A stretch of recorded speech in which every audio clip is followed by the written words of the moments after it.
It has come after Ruben Amorim described his team as maybe the worst in Manchester United history. It has come after he expressed public doubts over his own position and, in the past fortnight, was given public reassurance from minority owner Sir Jim Ratcliffe amid growing speculation the next sequence of poor results would mark the end of his tenure. Finally, at Anfield, home of Manchester United's, historically and statistically, biggest rivals, Amorim's team delivered a statement win. This wasn't a repeat of the smash and grab success at Manchester City last December.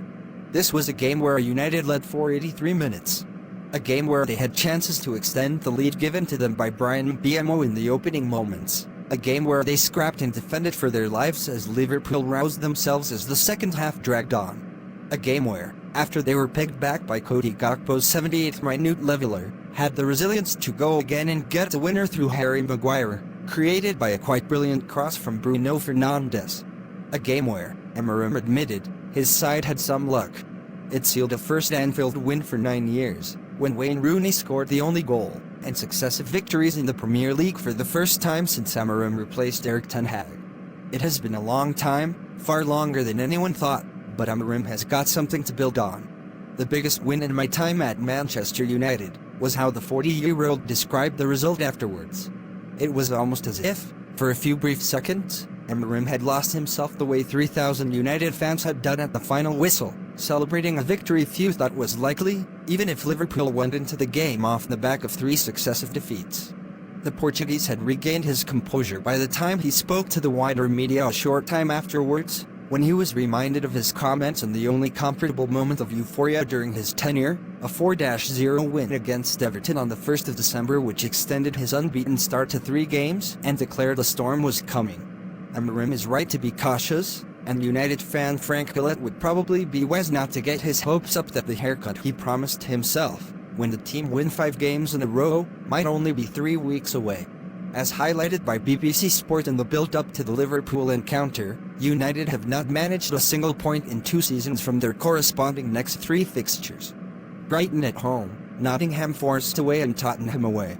Players past and present alike realize there have been too many promises of false dawns that have disappeared almost immediately to take anything for granted.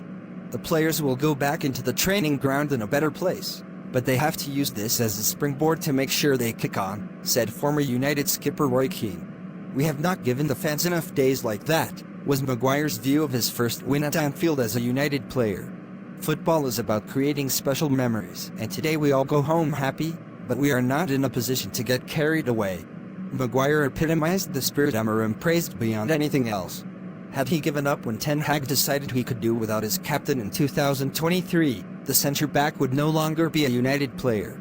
Instead, the 32-year-old turned down the opportunity to join West Ham. Even after he lost the captaincy to Fernandes, Maguire refused to give in. At the start of this season, when Mohamed Salah was selected for the central position in Amorim's 3-man defense, he met the challenge to reclaim a starting spot head-on. With his contract deep into its final year, Maguire is wedded to United strongly enough to be willing to take a pay cut to extend his time at Old Trafford. This is a club with a lot of pressure, added Amorim. It is not easy to play here and Harry is really important for us.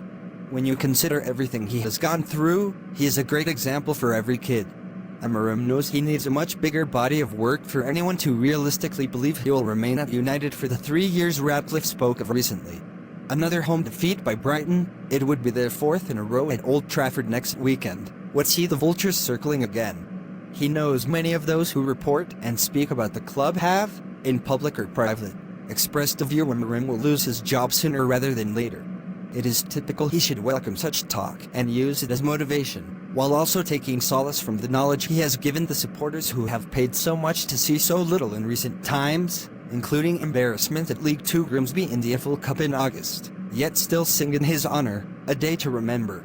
It is not normal to find something like this. So many bad moments, and to have the fans always supporting the manager when every one of you is saying until Christmas, he's gone. I want you guys, media, to continue with the narrative you are. Don't change that. That is best for me.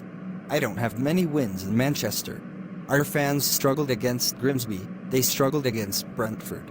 Today they saw a different team. This win is for them.